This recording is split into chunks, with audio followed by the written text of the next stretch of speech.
Welcome to Stoughton Media Access Cable's Community Forum Show. My name is Steve Kelley and I'll be your host today. And today I have the pleasure of bringing you Sergeant Major Jim Kelley. And that's from the Military Foundation. So let me get the name right. What is that? Military Friends Foundation. Military Friends Foundation. So Jim, what is the Military Friends Foundation and what does it do? Okay, it's an organization that we started right after the wars began. And somebody tried to give some money to a Massachusetts National Guard unit that was deploying to Iraq or Afghanistan. And they found that they couldn't accept the money, that would be illegal. So you had to start a foundation, right, where you could accept the money and then give it to those troops so they could have some of the nice to have items during their deployment. And we were able to do that through the Hearn Foundation. They gave us the money, we started a foundation, figured we'd take the money, give it to the organization, and then close the foundation and meet the regulatory requirements of the law. But after we did that, somebody sent another check. Right. And then another check, and they started saying, hey, this is something that we could probably utilize for other troops and other organizations. So at the time, we called it the Friends of the National Guard. So the National Guard was getting this money, troops were deploying at a rapid rate. We were giving money, and then the Army Reserve called us and said, hey, what about us? We said, okay, we have soldiers from Massachusetts. So we became Friends of the National Guard and Reserve. And then as soldiers started getting hurt and we started getting some killed in action, we initially set out to help deploying units. We said, well, we're going to help the people that were killed in action as well, their families, because they have problems that need financial assistance. So it's a huge burden. It is. In so many different ways. So I think what you're saying is that you morphed or changed the mission of the foundation? Yes, so now we call it Military Friends Foundation. And what we do is with any soldier, Marines, reservists from Massachusetts that deploys to any one of the theaters wars, we're able to give them money. Sometimes there's a shortage of money. Sometimes a certain individual makes this much money and their standard of living drops because they're deployed, because they're maybe a private and they got a good job on the outside. Well, we're able to offset that loss. We're able to give them money through grants. They don't pay it back. And we're able to help them so that deployment doesn't hurt their family, you know. And then we're able to do other things. When the units deploy, we're able to give them money so that they can go and buy items that they can't get through the military system. Sometimes comfort items, something like that. Sometimes there's a party for the families. Sometimes the family support groups. A group will get together so they have a support base. Well, they need money to start that, so we're able to give money to seed so they can get coffee and donuts or whatever things that they need. So over the years, we've really evolved.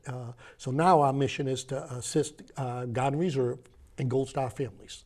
Anybody that deploys from Massachusetts. For those in the audience who don't know what a Gold Star family is, share that if you would. Well, it's a club that nobody wants to join. The Gold Star family is somebody that lost a loved one in combat and they were killed.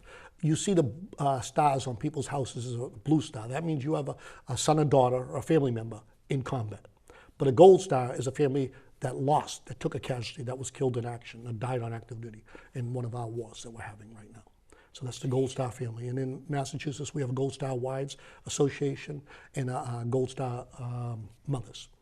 And you really take it upon yourselves. You have a board, I understand? Oh, yes. We have a board. We have 5 members of the board. And yourself? Yeah, myself. As the chair? I'm the chair of the board, the president of the board. We have a strategic board. Tony is a former state rep, so he helps us with legislation. I have Mike Sweeney, which is a member of the Veteran Service Officers in the state of Massachusetts, so he's able to give us intel and to help us work with other Veteran Service Officers in the state. Right. I have a Gold Star mother on the board that helps us give input like that. I have an executive director that, you know. Let me just slow you down a little, just because, Yep. I mean, a Gold Star mother, she really, whoever that person is, really feels the mission, I'm sure. Oh, yeah, well, pretty much everybody does, because we're all involved. Everybody's a veteran, served in combat, and we understand the penalties and the sacrifice of the war. So we're able to contribute. By having those certain strategic people on the board, we have a little bit more of an insight of what we do. Having Colleen Bennett, her son was a Massachusetts National Guard and was killed in Afghanistan during an indirect fire attack. And she actually, gives us input that we probably wouldn't get. People, I can only imagine what it's like. But having somebody on the board that can give you up-to-the-minute real feelings of how we can reach out to these people and help them, it's just Having gone fabulous. through it and say this is one of the best ways to help would be this or that. Oh, exactly. And because there's things that you and I can only imagine they need, and we're able to do that. So we had to go back to the legislature and actually change what the foundation does so that we could include Gold Star. And when we did that, we did for all Gold Stars. We said we weren't going to limit the Gold Stars. The foundation To really different branches of the service. It doesn't matter, right? doesn't matter. But if they're Gold Star, the foundation helps Guard and Reserve since 9/11.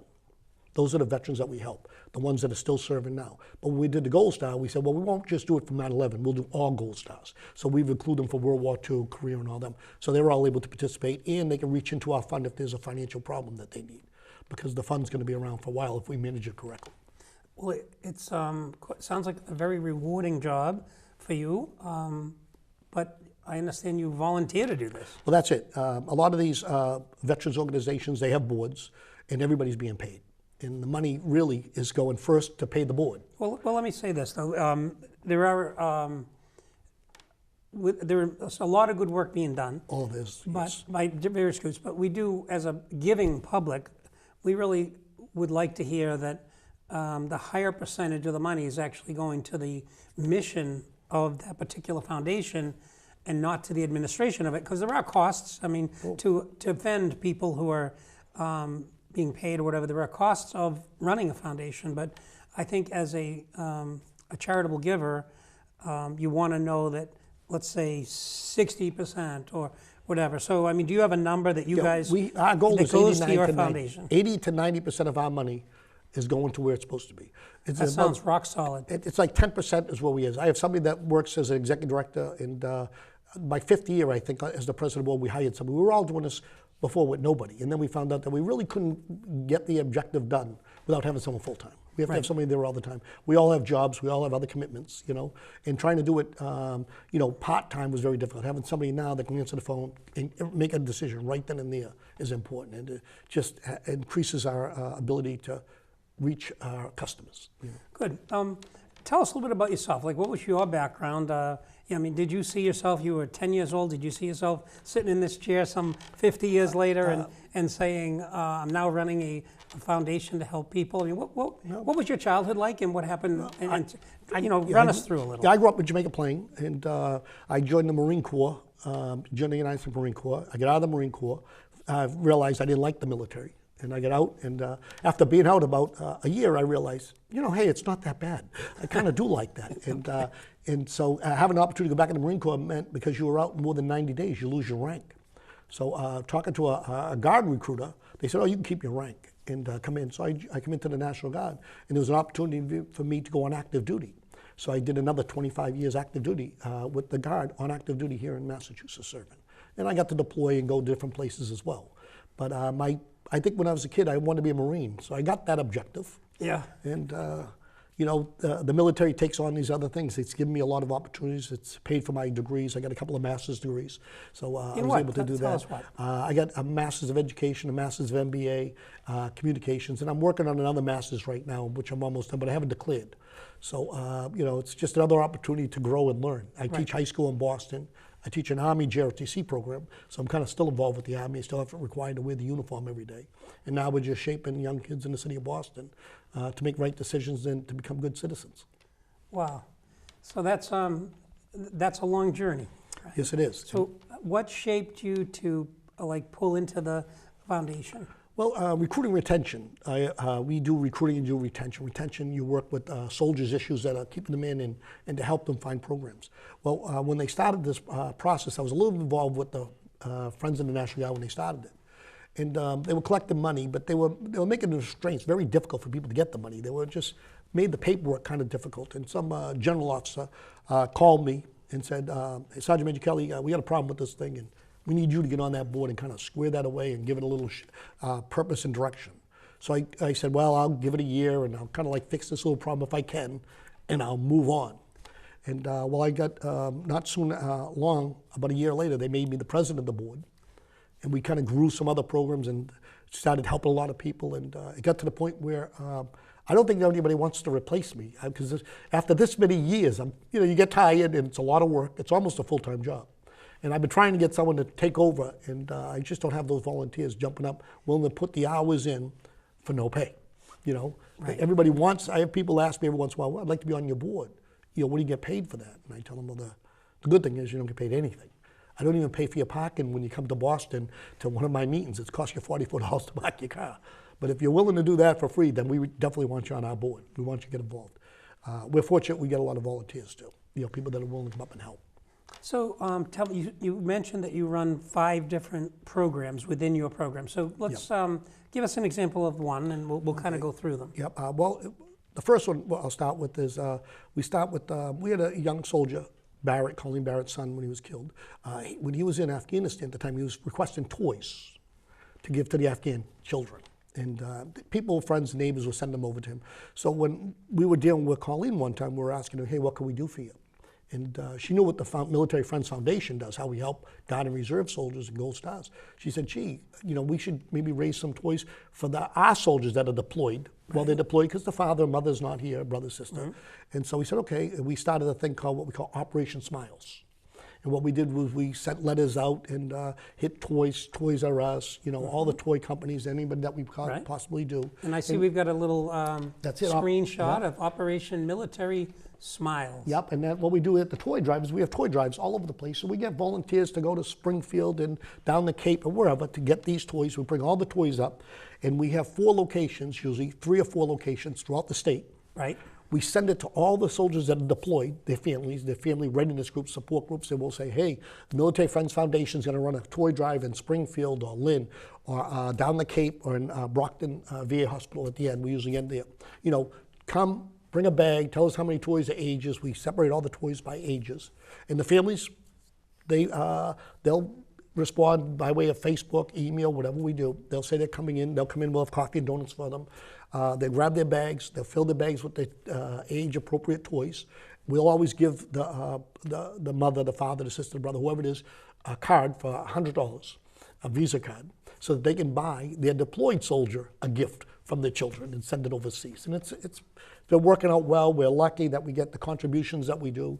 And I can tell you, we've never had a problem with not getting enough toys. We're able to do this and satisfy. And then at the end, we'll usually, if we have things left over, we usually do, we'll put it out to the VA hospital for the veterans in there that, hey, if you have some children of this age, you know, come on down, and so that we're not paying for storage and securing it for another year. And it tends to work out well. And the soldiers appreciate that. We'll get letters and cards from deployed soldiers all over the world thanking us for what we do. Wow. What other programs do you do besides Operation Smiles? And then we do, in December, we do what we call the Gold Star Tree. And in December, in the State House, if you come in December, usually around the 10th of December up until New Year's Day, we put a giant Christmas tree in the State House. And we have the Gold Star families. Those are the ones at a club that nobody wants to be a member of. They come in. We send out the letters to all of them and cards to them, and they always show up. And they come in. They have a luncheon. The governor usually speaks, and a few other, usually at high-ranking people come in from the military, or other Gold Star families get up, and they'll speak, and they'll basically say, you know, this is a tough time for you, December. You know, they'll have a little meal, they'll get to bond and work and heal with other Gold Star families, and they very well appreciate that. That's all done naturally for free. All comes out of the foundation money, and it's a nice thing to bring them in. So talk to me a little bit about the coordination that you have with the state. Well, we're linked to the state. We started with the Guard, so we're legislatively linked to the National Guard. What we did was the board a few years ago, probably about 9 years ago, when we started collecting the money, we were able to come up with an idea that, hey, let's you know, because we're not raising money. People were giving money voluntarily. And we decided, let's see what we can do to raise money. And somebody, I forget who now, come up with the idea, let's go on the Massachusetts income tax. So what we do is we petition the state legislature to put us on the Massachusetts income tax. On the Massachusetts income tax, they gave us block 32E. Oh, so, I see it on the screen. Yep. Thank you, Roy. And on 32E, what we do is on the Massachusetts income tax, the citizens of Massachusetts can contribute $5, $10, $50, $100, right while they're doing that. And that money comes into the state treasurer's office. And what happens is, as that money comes in, it goes into a pot designated for, it's called the Military Relief Fund on 32E, because that's how we started, when we started that. Right. So anybody, the citizens of Commonwealth of Massachusetts, they contribute, and they probably contribute a couple of $100,000 each year. And as I need money in my bank account, we call somebody in the state treasurer's office and say, hey, transfer this money here. You know, and the good thing about being on the state income tax is I have 5 oversight in the state. Most 501(c)(3)s have 2 oversight, but I have 5 because we contribute that. So we have much more visibility of what we do, which is a kind of a good thing. And too. a lot of people checking on what you do. Exactly. It's not just visibility. Exactly, and You're that's talking about transparency. transparency, and you can't ask for anything better than that. You know what I mean? So it's easy to see what we do and some of the objectives that we do. So it's a good thing. But the people of the Commonwealth of Massachusetts, they see that. They see these young kids getting killed and wounded, or just their postman that's not there anymore because they deployed to Afghanistan or Djibouti or Iraq or wherever, and they contribute, and that's good. And we really appreciate because the money's going to good use. Now, do you work with any of the sports teams in Boston? Well, every once in a while I do.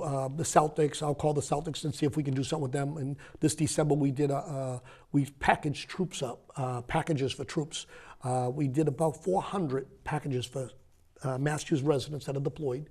We got in touch with TD Bank, and they got involved. They contributed some money. With the Celtics come in, and that gave us the opportunity to get a lot more visibility on news and all that. And they come in, some of the stars come in, and they packed the bags, and they wrote notes to our soldiers. And then we packed them up, and we sent them to deployed soldiers. So we do that every chance that we can. But again, we have 5 people on the board, only 1 full-timer. So, you know, we try to work around everybody's schedule to get these objectives done, because our objective is to take care of, to vote on the request for funds, you know, the grants that we give, and to look for other venues that we can do to raise money. Because we're really not big into raising money. If you notice, the things that I said so far, none of them are fundraisers. You know, those are just things to get out there and get things done. Another thing that we do here is this here, and this is our big thing that's coming up now. Oh, This good. is I don't called know if we can perhaps check another camera, Roy. The Massachusetts Run Walk for the Fallen. It's a 5K. Yep. So there you go. It's on screen now. Yeah, and you'll see those signs, and I have them in Stoughton now. I'm putting those signs around Stoughton. I put them all over the state, but I concentrate around cities and towns around Dedham. I've run this, I think this is the 7th year. No, it doesn't say on the board there, but I think it's my 7th year. I've done it in Lynn, let's say 3 times, and this will be the 3rd time in Dedham, 2 times in Lynn, and 1 time in Cities. So this is my 6th year. So where in Dedham does it run? Tell us. It starts between the American Legion and the VFW, behind the old Leechmere's, which is now BJ's. Okay. It's High Street right there. It's High Street, and I forget the other name of the other street, though. It starts right there. There's a football there. It's called Barnes Memorial Field, and that's a Medal of Honor winner from Dedham. One of the only Medal of Honor winners from Dedham. We do it there. We get great assistance from the VFW and the American Legion in Dedham, as well as everybody else. So we're able to put the run on there. We bring in a Black Hawk helicopter, put all kinds of stuff on the field so that people can come in. We have sponsors that come in. We give free hot dogs and hamburgers, and the people that run, they have the opportunity to sit down and have a brew afterwards. So we get volunteers for that. Everything pretty much is contributed. I have some organizations that will give me money to run it because it costs me about $40,000 to do this run. When you put in police, fire, paramedics on the road. But the big thing that's happening here is the Gold Star families. There are about 246 young men and women that have died in our nation's wars right now, and it's just an awareness of them. So anybody that wants to come to this run, if they go to the website, Massachusetts Run for the Fallen, they can click and they can come for free. It says, and that I do that for accounting reasons, so I know how many people that we're going to have to possibly feed.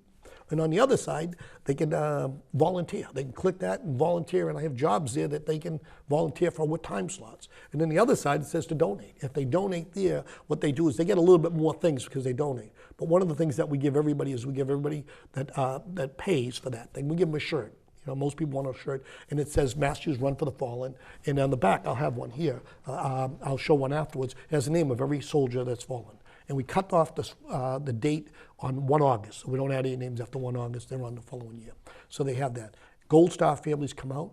The night before, they usually come in, and we take care of all the funds for that. We put them in a hotel. We usually do some type of pizza or chicken or something light meal. But they can come in on the night before, and they get the bond. And that's really what we're doing. We're trying to show them that the people of Massachusetts appreciate the sacrifice. We have a picture of every serviceman from Massachusetts died on active duty along the run. Some of the family members come out and they stand behind that. You know, I have a great many people from Stoughton come and volunteer too. I have a lot of people every year. The same people from Stoughton come out and volunteer, and they have the same job, so they're able to run that particular whatever area that they work in, their expertise, and they kind of run that. Whether it's registering people or directing people, setting up boots. We put a pair of boots and a flag out for every service member that's died on active duty. So it's kind of a festival, and at the same time, we're bringing awareness to, our freedom's not free. Somebody pays for it. And, well, to be clear, it's a statewide run it's a state for organization, Massachusetts. Yeah, for all of the state. But you happen to be from Stoughton, you mentioned. Yeah, I live in Stoughton. Right. And You have a family, I think. yeah, right? I have 3 boys. They all were raised here in Stoughton. How old are your sons? Well, that gets me good. Let's see now. I think it's 31, 27, and 26.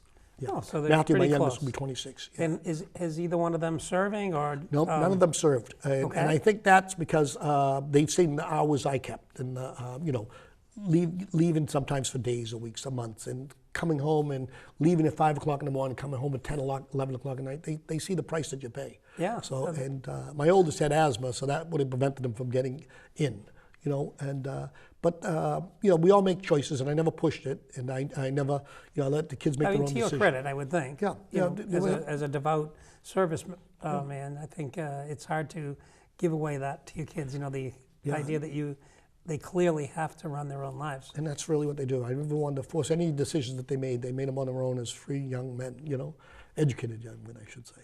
But it's there's a burden serving, getting up every morning and running every day, keeping yourself physically fit, and putting on a backpack and getting out there on the weekends and making sure that you can carry your load. It's not just, we see people in uniform. It's a lot of hard work. And to stay in the service nowadays, you have to maintain.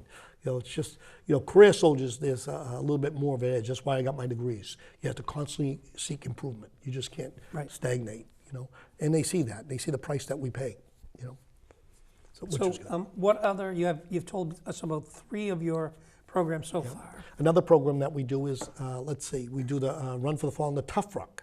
The Tough Ruck is my fundraiser. So what's a Tough Ruck? The Tough Ruck is... and where's that name come from? Well, it's a rucksack that you have. You carry a rucksack on your back. The rucksack's 35, 40 pounds. You can see it up there. There's different levels. And they have to do 26 miles and 285 yards. They have to do a marathon. And we were in the very first marathon when the bombing went off, if you remember. And if you see soldiers out there pulling those grates away, those were my guys rucking for the Tough Ruck, the first Tough Ruck. They were there. Those soldiers that were there not on duty, they just did 26 miles, 285 yards, carrying a rucksack to raise money for the Military Friends Foundation. And how long does it take those guys to run through? Well, those guys are pretty good. They do it almost as much as a runner. It takes them about 7 hours, 6, 7 hours. They do it. They really, but they practice, and it's not easy. Say, because you're at 35, 40 pounds on your back. Yeah, that's heavy. And we weigh the packs before and after too, so that they can't go light on their weight. So and it's an interesting. That's fueled by, you said, the Boston Athletic Association. So we give a Boston Marathon medal. So what happens is this is the only thing you can get a Boston Marathon medal. We usually do it the weekend before. But that's a fundraiser, and that's one of my biggest fundraisers. What we do is we only have 1,000 slots. Usually I'll open that up in November on the web, and I'll close it usually around December. And the teams come in from all over the United States. People come in, they'll have 10 people. This year, 2nd Brigade of the JROTC out of Fort Knox had a 12-man team. Someone come in from Hawaii. They come in all over the place because they know that we're raising money for a cause. They have to raise money if they're going to be in that. They have to link it to a thing and they have to raise money. And they like the opportunity to compete, and they love the opportunity to get a Boston Marathon medal and to say, hey, I did it. But it's not easy. It's hard work. And it's not something that you plan, you just say, I'm going to do. These people start now. They're out there now, so that in April, they're ready. I would think you have to practice with that pack. Oh, you do. All you the do. time. You just... last year, I had 2 people that were probably about maybe 3 or 4 tenths of a mile, and they didn't complete. And they don't get the medal. I give them a coin. I give them a Military Friends Foundation coin, a coin that I give, and they understand. They understand that there is certain standards you have to meet. Right. And they tell me, hey, I'll be back. I'm going to get my medal next year. And I tell them, well, this is the day we're going to open it up. So make sure you're there because we're not registering 1,001. And it's a real good thing. And that money there helps again raise money and get it out to the Gold Star families and those soldiers that are deployed. So it's a great feeling. It's a real side of a classroom when you see these people coming in, and they're all carrying something. Boston strong, banners from their Army, Navy, Air Force, Marine, Coast Guard, Air Force Reserve, you name it. Active duty units come in, they carry their colors across. So not only are they carrying their pack, but they're usually carrying a message with them too. Everybody carries, and you'll see on every pack, there'll be yellow bands on the back, and they put the names of the people, the service members that were killed in action, that they're rucking for.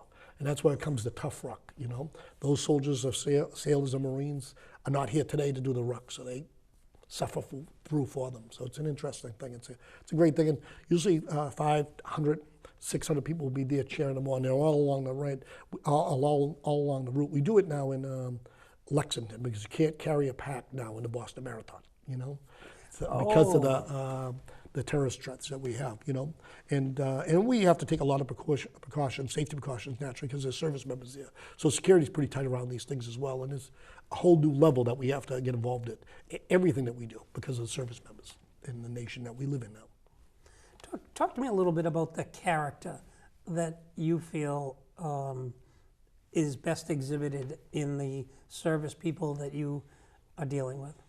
It's unbelievable. You know, I started in the service in the 70s, and we weren't as professional then as we are today, for example. You know, education levels were low. You know, we all hear, either go into service or go to court, go to jail. You know, that's probably not the person that you want representing your country in foreign lands, you know. Yeah. And so I've lived through that in my military career, and then I seen the all-volunteer Army come in, and the pay raises. The pay became a little bit more, a lot better, I should say. You know, the education requirements get higher. So we got a better quality. So the kids that we're getting nowadays in the military, they're at 3 and 4% that the schools, the colleges, the good schools are getting. These are kids that are coming up and they got strong moral values. They have unbelievable good ethics. You know what I mean? It's just unbelievable. You look at these kids, and I see from when I started to where I ended, just a totally different quality. You know, I had a unit down here at the Stoughton Army years ago in '88, and I think we had 5 officers down there with bachelor's degrees. And we probably had 22, 23 young kids with master's degrees, which you'd never hear of, you know, in the 50s and the 60s, you know. So we get better quality because the education opportunities are there for these kids, the job training. The technology that we have nowadays and that we utilize is just unbelievable. These kids are running, they're moving satellites, you know. It's, you know, we're sitting in vehicles. I retired in 2004, 2008, I got recalled back into the military, and I got to go to Iraq to train the Sergeant Major of the Iraqi Army. And just in those few years I was out, I had to catch up on the technology. I'm riding around on combat missions with a computer screen where I can touch the screen to get in touch with a jet, or if I needed indirect fire, if you know, you point and shoot, you know what I mean? Where years ago there was a lot of different protocols you had to follow. So the kids that we have nowadays, their educational levels, their motivation, their skills, it's unbelievable. It's just the kids that we have. I'm just so proud to be an American. And you see these kids, and they make everybody proud, and we should all be proud of what they do and the sacrifice that they make. So tell me a little bit about what does it mean to be a sergeant major? What is the progression to become a sergeant major? Well, you go from, naturally we have a private, and you move up to private first class. And I mean, you say it like naturally, there's this, a lot of people don't know. Well, what you have to do is, there's certain tiers that you have to do, and there's certain things that you have to do along the way. When you become a non-commissioned officer from like what we call a specialist, E4, to an E5, well, you have to go to leadership schools now. You have to learn not only about the job that you have, but you have to learn about the people around you. You have to know all their jobs as well. And then you have to learn things like counseling, how to talk to people, how to direct them, how to motivate them. And these are things that they're teaching. And they teach a little bit more of a level versus following somebody. Now you have to be in a position to lead, and you have to learn to make decisions. So they teach you that decision-making model and some of the things to how to resolve conflicts. You go to these schools, and they seem kind of basic now to me as an old man, but at that time they weren't. And then as you become an E5 and an E6, you move to a different level. And at E6, you go to what we call an advanced course. And that advanced course is a little bit more different. I was an infantryman, so in an advanced course, you have to be able to move, shoot, and communicate with your weapon system. But now you have to learn how to call in naval gunfire. You have to learn how to call in jet aircraft if you need help. If a soldier's, you have to know all the first aid and all those things, but you have to know how to get somebody off the battlefield, in a safe manner, whether it's a helicopter extraction or whatever it is. So you're learning all these other things, and your decision making now is growing because you're leading more troops rather than leading 4 or 10. Now you're leading 33 or 43, whatever the composition is of a unit. So you have to have a lot more responsibility, a lot more reading, a lot more educated, a lot more motivated. And again, you got to be a little bit more physically fit again, because when you do something, you have to do a little bit more than everybody else. If you're out for a run and you're running 4 miles, well, you might run 8 miles because you have to run back. You just can't wait for them. You got to go back and motivate that last guy. Hey, we got to go a little bit faster and run back up. So you do that, and then you get to East 7, 8, and 9. 7 and 8, that is going to be required more schooling naturally, but then you have to do some self-development out here. You just can't do the job in the military. You got to get outside. That's where your requirement is to get your associate's degree, your bachelor's degree. Right. You got to learn a different perspective of what you're doing, because you're managing resources and money. There's a lot of things that you're taking to contribute when you do things. Things aren't handed to you anymore. You have to be able to plan. You have to be able to execute. And again, motivate, conflict resolution, and all those things. And then as you move on to the Sergeant Major rank, you go what we call the Sergeant Major's Academy. That's teaching you how to do interviews, how would you act when you worked at maybe at the White House or at the Pentagon, because now you're at a strategic level. Now you're dealing with counterparts from other countries in NATO. So you have to be able to learn how to interact with these people, and how to respond to different things. Not only American Army, and all the way there when we grew up, the threat was Russia. So you had to become pretty familiar on how they fight. You had to know what a Soviet motorized rifle regiment was, the composition of that, so that when you're out there and you're messing with somebody, you think you're messing with 4 people, you might have a division there. So we have to be able to know what their tactics are and who we're dealing with, so that you knew you wouldn't get into more trouble than you wanted to bite off. So those are things that they teach at those different levels. And over time and experience, trial and error, you learn. And hopefully, along the way, you're taking care of all your subordinates and do a good job, because you're not only getting physically fit, mentally awake, morally straight for those and yourself, but it's the people underneath you have to take care of. And that's really what it's all about becoming a leader.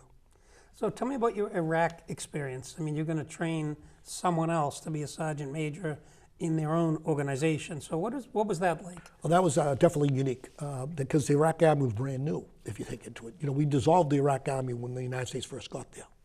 And then they were building an army. When I got there in 2008, the Iraqi army was 426,000 strong, 17 divisions.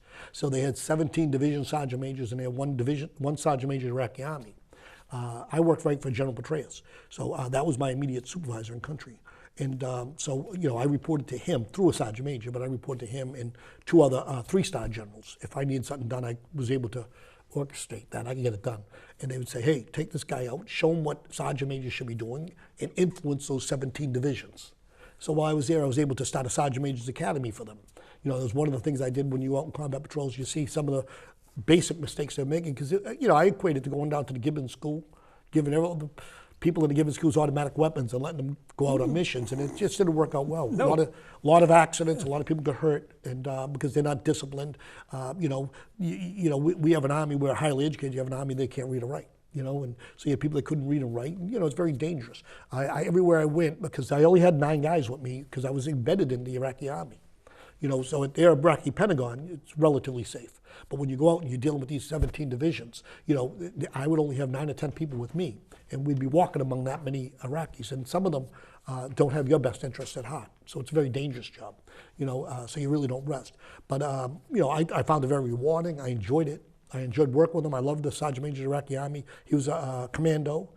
He spoke English, which really helped me a lot, because, dealing with the Iraqi army, you have to always have an interpreter there. And the interpreters don't always say what you want them to say in the way that you want them to say it as well, So, because inflection, different. Yeah, personality and things like that. But, our job was to go out, we'd train them on combat missions, and we'd take the sergeant major out on combat missions with them and show them the do's and don'ts, And when they listened, we had pretty good dividends. And when they made mistakes, naturally, it wasn't a good thing, because battlefield mistakes have and they do a lot of them. Yeah, there was terrible accidents I've seen that they make. They would just make, but they were, grown men, but they were lacking a lot of experience. They might have went to a 6 or 8 week school, and then they're engaged looking for bad guys, and they're out there holding missions, and you drive all over Iraq. They have control points where they search people, and you try to tell them one person walks up to the car, not 10. And they would make those mistakes. And if the IEDs went off, you would lose 10 rather than 1. And these are things that we were trying to embed into them. And so it was a good time. I mean, for me, it was enjoyable because I seen them just do well. I've seen them grow while I was there. And some of the things that we were able to give them. So it was an interesting thing. I'm not recommending it for anybody. Yeah, but I was thinking that in 2008, you're reasonably well ensconced in your family life again, and you get a call, we're going to deploy you. What was that call like? I didn't mind it at all. When I was retiring, they said, are you fit to fight? And this is a thing with me, will you deploy? And I did 30 years, and I said, sure. I took the money. I'll do it. I'll go again. you know? So that was my attitude. You know, I always felt that you always have to have good leaders up there, and I always felt confident that I could do a good job. And, you know, I said, no, I just told my wife, hey, told my kids, hey, Dad's going back in right now, and, you know, I know I'm going overseas, I don't know where, and I'll let you know. One of those type of things, because they didn't tell me until I got to country. When I got in country, they said, hey, I met Sergeant, his name escapes me now, but Petraeus Sergeant Major. He met me at the airport, took a quick shower, and said, you're going to meet the boss and fill you in and tell you what you're going to do. I said, okay. And who is the boss? I said, you know, because, you know, he goes, oh, it's Petraeus. We're going to meet with him and his staff, you know. And basically, I found him as an exceptional guy. I met with him and a 1-star and a 3-star. Was in a Rio De Niro, who became the Chief of Staff of the United States Army, was in the room there. No, Lord Austin, I'm sorry, it was Lord Austin, and then Rio De Niro. But the 3-star, and they just said, hey, you know, if you need anything, this is what you do. Call us, and we'll take care of it if you see something. So we were able to fix some things because there was terrorists in the hierarchy of the Iraqi Army. My biggest problem was we had 3 certified instructor snipers working in the special forces, and they were trying to discharge them for being terrorists. And getting to know that Sergeant Major, he was telling me, no, these guys aren't terrorists. These guys have been with us since America came. Somebody in the hierarchy wants them out. And so I had to fight to keep them in because we didn't want them on the street because there was only 2 employers in country, them and us. And we didn't want to put 3 qualified sniper instructors on the street. So we were able to keep them, and that was a real win. But those are little things little battles that you fight along the way because, you know, there were people in high places that weren't loyal to the country in Iraq, and that was the difficult thing. Wow, it sounds like a very like sleepless nights is what it sounds like to me. I enjoyed it. I enjoyed it because I was out with our guys, and I had all the confidence in the young kids that I had around me. You know, and being able to extend to them some hard-earned knowledge, I would think too. But there was a lot of sleepless nights. I remember 2 or 3 nights. You know, you're like, gee, I just want to put my head down somewhere for a few minutes, and I've slept in some terrible places. You know. Yeah. But I look back on it and thinking it was rewarding because I felt confident in the Iraqi Army. Years later, when it started to go into hell, I sent that email to the Sergeant Major of the Army. I said, Adele, what is up? You know what I mean? And he sent it back. He said, one of our commanding generals was with them, giving bad information and all that. And I was like, damn, I wanted to expand upon that, but I said, I better not. You know, it's not, I'm sure somebody else is advising them, and I figured I'd keep them. But I just had to know, how could an army of 426,000 start to fall apart like that, you know? Because they were doing well in 2000, and at the end of 2009, when the mission ended, it became Operation New Dawn. In January 2009, it became Operation New Dawn, which means Iraq was relatively safe. And a year and a half later, it wasn't, you know? So that was sad. So yeah, you learned some good lessons in what the people that you're now trying to help have perhaps gone through. Oh yes, yeah. And that helps a lot. That makes things a lot easier.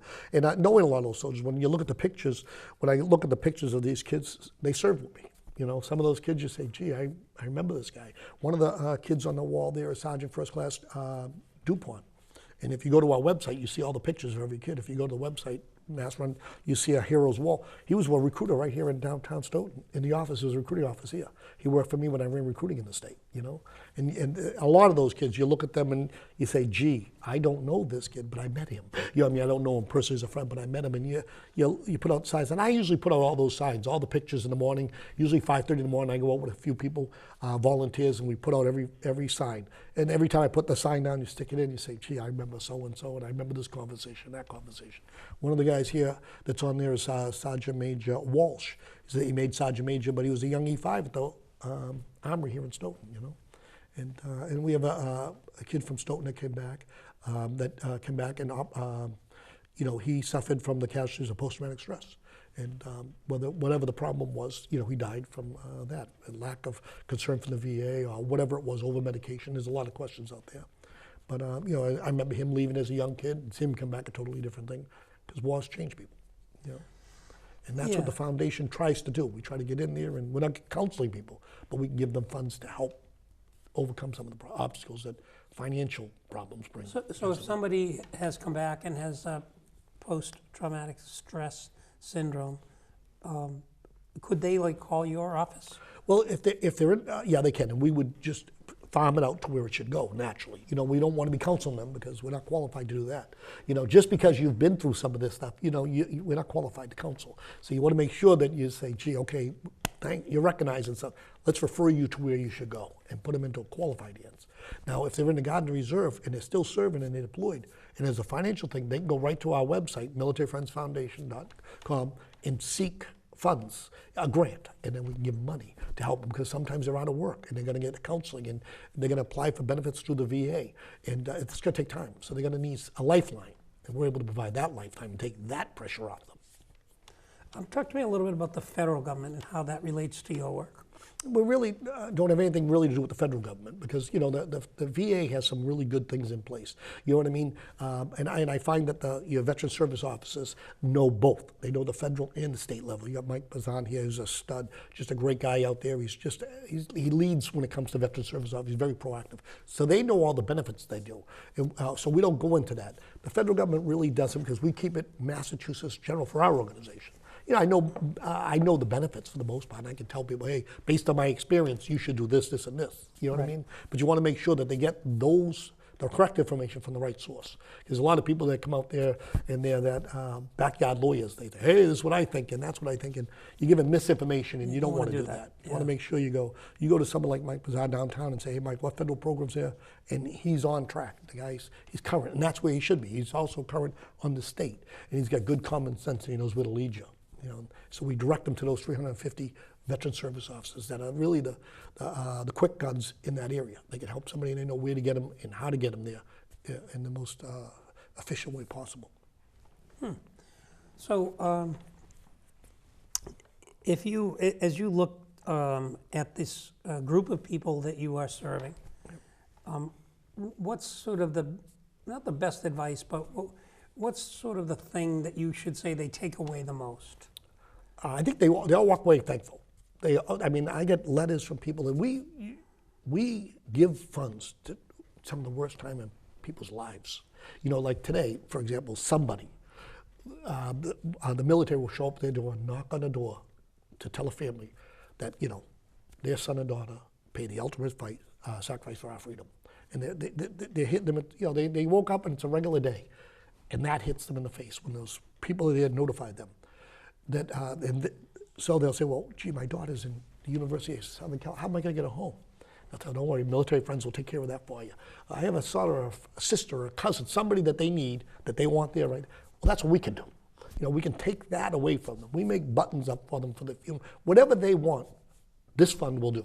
We're going to take care of that right there. Where, you know, if the military was getting, the military can't do anything. They can just give that information, say, gee, we don't have the funds. You know what I mean? They don't have the ability to make that decision right then and there.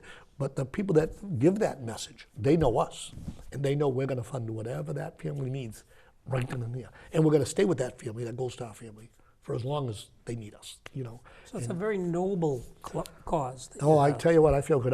People come up to me all the time, and they run into me and they say, hey, Jimmy Kelley, Sergeant Major Kelley, you helped my family, you did this. I said, I really didn't. I tell them, I just directed the citizens in the Commonwealth of Massachusetts that contributed. Those are the people we should be thanking, because they care. Massachusetts is in the fourth rank for benefits. But, you know, having the insight of the legislature helping us to get this on the Massachusetts income tax, you know, and having the funds and the resources to help those people. I tell them, because people will say, oh, Sergeant Major Kelley, you did this. I tell them, hey, buddy, it's not me. Even my website, I usually try to keep my name off and everything. I try to let everybody, hey, it's not about us. It's about you guys. You know what I mean? We're just, Fox News did an investigation of me one time, of the fund, because somebody was trying to get on 32E. It was an attack on 32E. But they kind of attacked my organization, and I defended it well. And they called me, and they said, oh, Sergeant Major Kelley, this isn't about you. I said, no, it's about me, because I run this organization.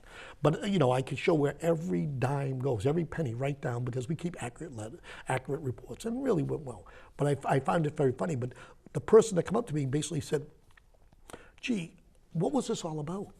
And, you know, what was it? I said it was about 32E. It wasn't about us. It was about they were trying to get on the income tax, and I'm going to do everything I can in my power to keep everybody off that income tax. You know what I mean? Because I have to defend that income tax. But Fox News questioned and said, well, you have a lot of money in your account.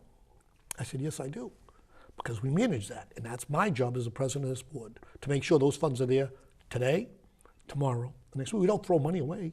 You know, we make sure that it's a needs-based. You don't want to deplete your fund all the time and cry poor mouth and have to have it filled. But.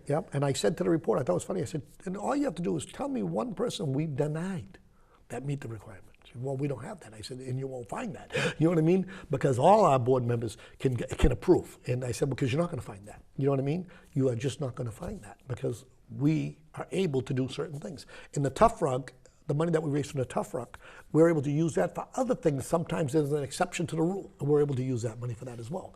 You know what I mean? But I said, you'd have to look far across the 351 towns to find somebody that said that we didn't do them well. You know what I mean? Because we get, I get these nice letters all the time. And like I say, we're helping people at the worst time. So we don't advertise the things that we do. We can't say, well, we help this family because of this, this, and this. You know what I mean? Because those are heartaches that you don't want people to know that you have financial problems, but we're able to help them and fill that void. Yeah. And I think that's probably the biggest thing. But I thought it was funny. We have all this money, and it says it's not to deplete. It's needs-based. As you need it, we give it. And that's, I think, is, as the chair, I have to make sure that the money's there for everybody. Now, if you were to seek board members, yeah. What kind of a person do you think you'd be looking to? You got to get somebody that's a workaholic. You got to get somebody that's really the key. I have generals come up to me. I have generals come up to me. The adjutant general of Massachusetts recently, he said to me, Sergeant Major Kelley, he goes, I'd like to have a general on the board. And I have one now. As a matter of fact, I have one, and I didn't mention him, and I should mention him. He's not on the board. But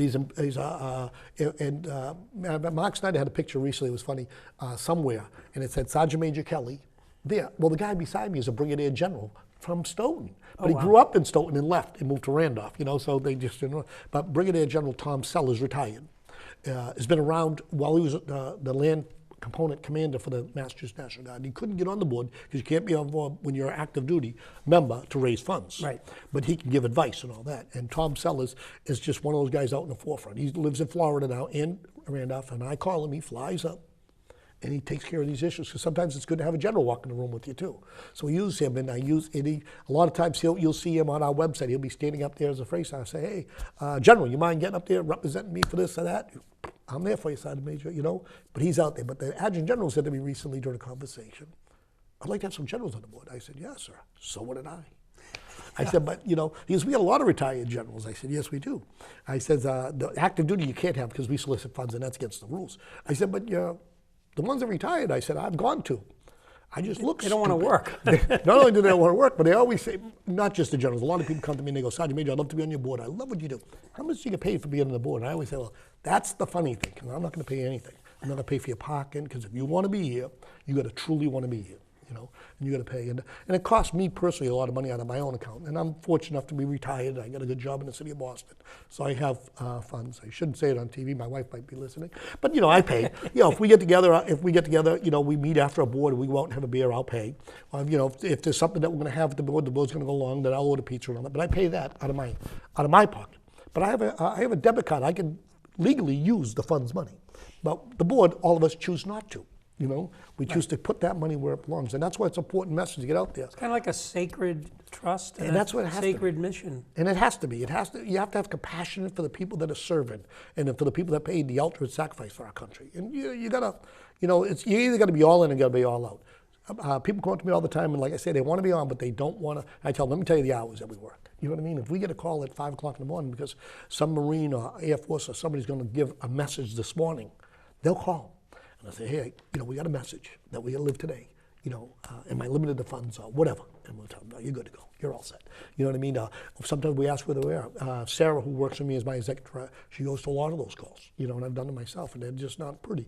You know what I mean? Because you're just there, and I'm just there to say, we're not part of the message, but we're there to say, we can write the checks right now, whatever you need, And that's a good feeling when you walk out and you know that, and Sarah is just unbelievable. She does a great job, and everybody knows her, you know what I mean? Because she's out there. She's working a lot of hours, and she's proactive in everything that we do, and she does a great job. And that's what we can't advertise. We don't advertise all those other things, But like I said, we have a lot of money in the fund. We manage it accordingly, and we do a great job of taking care of these kids, And that's really what it's all about. And that's what I think the citizens of Massachusetts want when they contribute it. They want to make sure the money's going where it is. It's not being wasted. And, we're not living in a thing. During that interview, I thought was funny. Fox News, they said, well, you have a pretty prestigious office. And I said, yes, I do.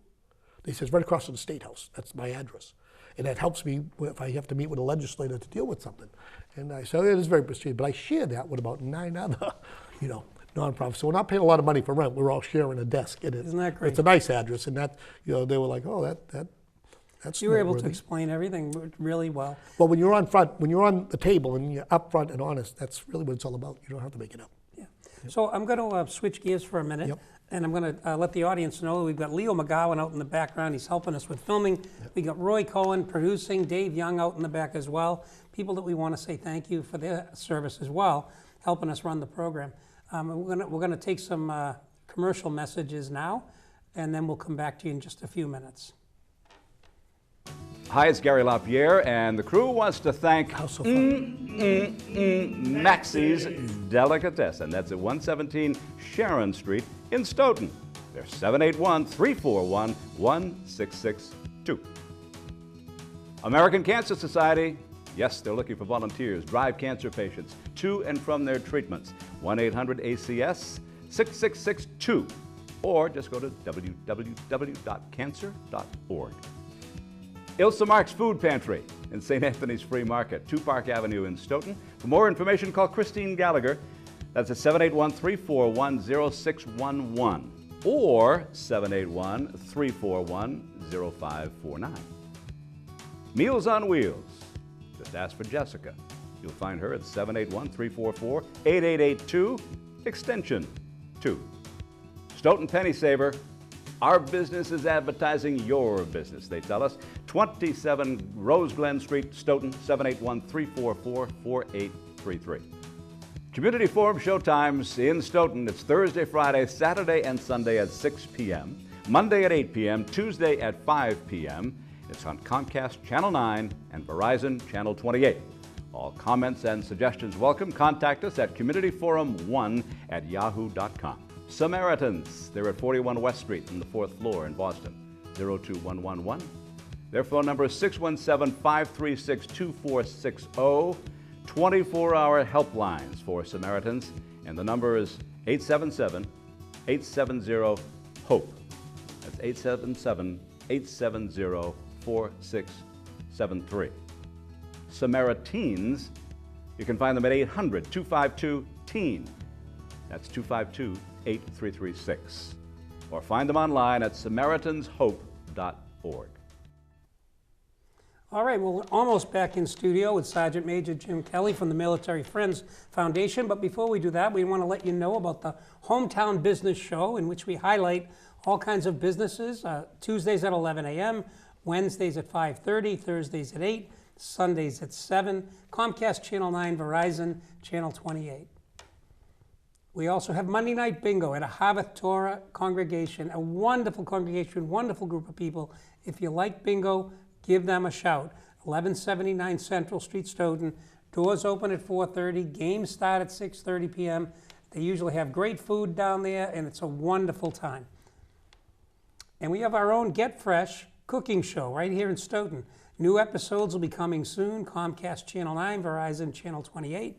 Mondays at 5:30. You can have the cooking show and then eat your dinner afterwards. Wednesdays at 8 p.m., Thursdays at 9 a.m., and Fridays at 5 with Sharon Fradkin, and I think Carlos as well is running that show. They do a nice job. And I'd like to tell you also about the 5th annual Ann Havlin Memorial Blood and Food Drive. Saturday, September 16th, 2017, 7 a.m. to 2 p.m., Immaculate Conception Church in Stoughton. And for information, email Molly Mills at mollyann.mills@gmail.com. And the Military Friends Foundation, so I'm here with Sergeant Major retired Jim Kelley. He's the president. They do have a nice office, as he was saying, at 14 Beacon Street, where they can access the legislatures from Massachusetts. And they've helped them put them on the mass tax returns, so you can contribute right through that. It's in Boston, and they have a phone number, 184-HELP-VETS. That's 781-801-5044 to get a hold of Jim as well. Jim at militaryfriends.org and www.militaryfriends.org. Now, Jim, earlier, did I hear you say .com? Well, I said it out of habit. It's org. Yes. It's org. Yeah, Oh, it's org. thank I you. say it So- out of habit. All right. Yep. And there's a couple of things. So I've got Leo in the background on the camera, and you have these special shirts. So I'm going to just hold it up with you and ask Leo if he can zero in and just pick up a few of the names. So these are the Gold Star members, Yes, right? yep. The club that nobody would ever want to belong to. Exactly. And you can see a few of the names. So all of the shirts have the names of the service people. Yep. And it helps to honor their families. Yep. And so one of the things you're doing, which does honor the families, is the Massachusetts Run Walk for the Fallen. So tell us about that. It's in Dedham. Yep, it's in Dedham, and it's going to be on September 16th, and we ask people to come and register here at massrunforthefallen.org. You go to that website, you can click on either to you come, it's free to run, or you can donate. And if you donate, you get one of these shirts with all the names of the people and some other things that we have. And you'll see a picture of every one of these service members that have died along the route. And there's be great things out there. There's everything happening out in the field. There'll be a Black Hawk helicopter out there. There'll be music out there. There'll be hamburgers and hot dogs and businesses that will give you a certain, free, maybe gingerbread cookie or brownies and, salads and all kinds of things. And the members that have a voucher will be able to sit down and have a cold beer after the run. It's a family day. It's an event for Gold Star families to come out, and you'll meet Gold Star families all over the course. It's just a great way to show your support of the Gold Star families and the sacrifice that they continue to make for our nation's freedom. And I'm sure it changes everyone's family forever. So it's something that anything you can do to honor them is probably a heartening moment in their lives. Exactly. And we have these signs all over Stoughton now. You'll see them all over Stoughton and surrounding towns. So that's our one sort of, one of the many things you do. We just have a minute left. If you can just kind of encase the whole mission and what you'd like people to draw from this interview. Well, the biggest thing that I always tell people is our freedom's not free. And, the people have paid the ultimate sacrifice. And we have to respect not only those people that made the price, but the families that carry that burden forward.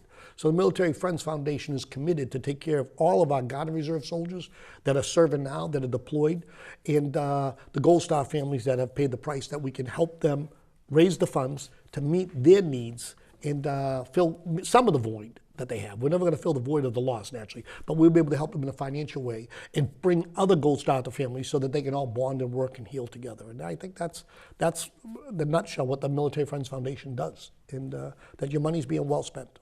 Well, thank you very much, Sergeant Major Jim Kelley. And thank you you in the audience for watching. We really appreciate it. And I want to thank my crew, Roy Cohen, Dave Young, Leo McGowan, and Gina Coe often. Have a great day.